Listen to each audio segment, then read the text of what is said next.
How are you? I am hopping on this live to make a vlog. It's something I haven't done in a few years. And I figured since I had the time and I'm in a comfortable location, I'm at my grandmother's house in Canton, Massachusetts, that I would grace you with a live. Tonight's topic of discussion is self-care for mental health. And mental health struggles is something we all struggle with from time to time, whether it be depression, a breakup, going through the transitions and changes of life can really affect your mental health overall. And we need to practice self-care. So that's getting a proper night's rest. Make sure you're in a cool, kind of warm environment with blankets and like sheets and a soft pillow. Make sure you get the full 8 hours of rest. I know we skimp on resting, and that can be a challenge for some of us. I myself personally have trouble falling asleep. I also want to talk about having something in your toolkit for when you are feeling overwhelmed and struggle with practicing how to de-escalate your nervous system. I highly recommend meditation videos. I myself personally fall asleep with subliminal messages and rain sounds at night, and I try to reprogram my subconscious mind for success and overall well development.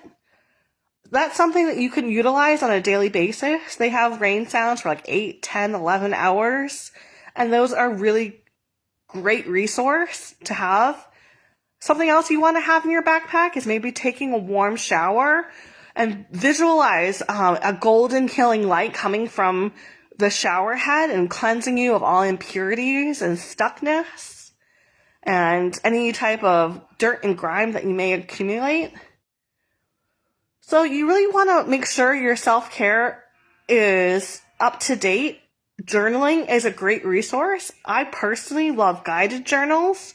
I highly recommend the guided journal, You Are a Badass by Jen Sincero. It's a fantastic journal from both male and female. They ask a lot of great questions. The author asks a lot of great questions. And the You Are a Badass books are fantastic. I've read all of them except for You Are a Badass with Money because I'm not really into investing that much. Although I am learning crypto and Bitcoin, and it's been a very lucrative process so far. So if you want to improve your overall mental health, I highly recommend getting some exercise. Personally, if it's just walking around the neighborhood once, getting some fresh air, moving your body, seeing the sights and sounds of the evening, maybe make it a daily habit that after dinner you go for a walk around your neighborhood. Or even in nature, like within a lake or a large body of water or in the woods somewhere. It's such a great resource to decompress and get in tune with God and the nature and harmony. So as summer comes to a close, watch your drinking and pot use.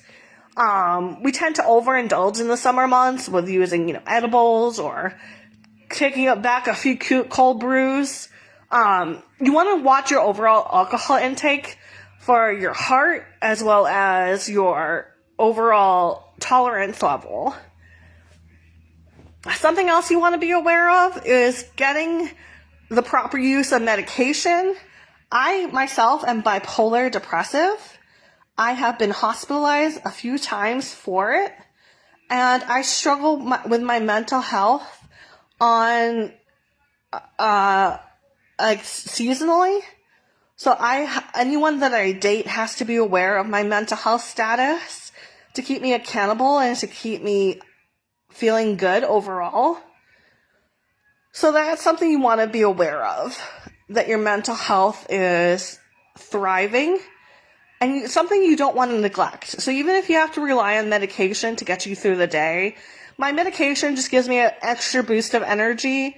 It helps with feeling a boost of serotonin when I'm feeling low because I have bipolar depressive, meaning I don't have the manic episode, but I do have low lows where I feel overwhelmed and I feel sad and I get really depressed and suicidal. I've been highly suicidal before.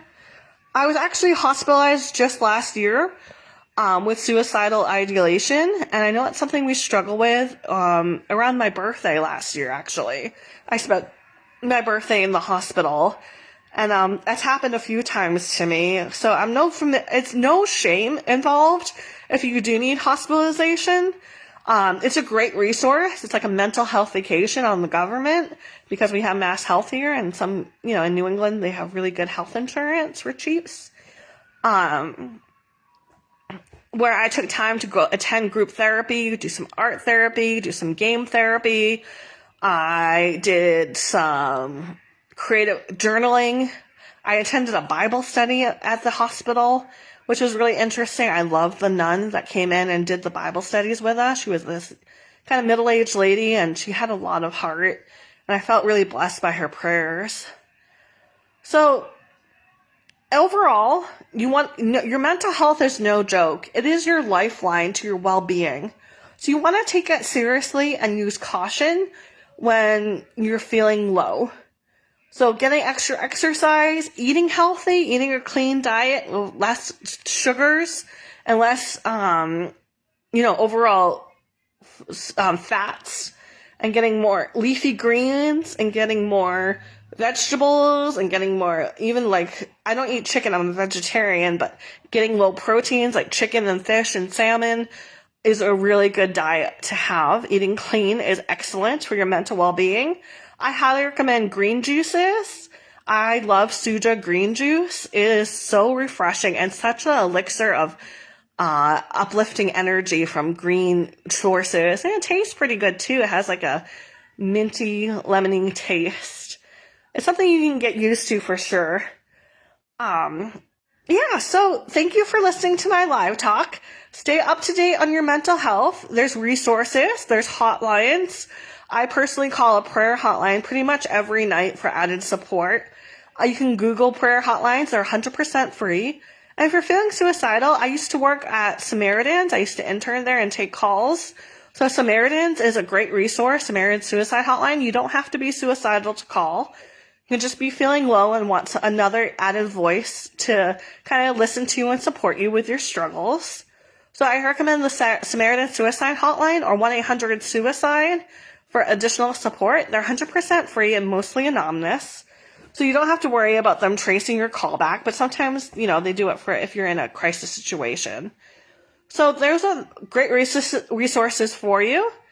And just getting out there and, feeling alive and supported, going to group therapy is excellent, or just going to an AA meeting where you can share about your day and get support. Or you don't have to be an alcoholic to go to AA.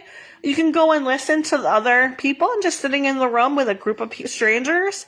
They have them throughout the night if you live near the cities, but mostly at 8 o'clock at night at local churches or municipal buildings. So getting out there, getting community, getting support, staying on top of your mental health is key for success in life. Thank you so much for listening to my live. I hope you got some benefit, or maybe just another quick reminder or an aha moment.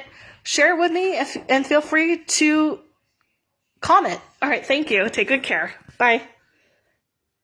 Bye. How do I end this? I don't know how to end it.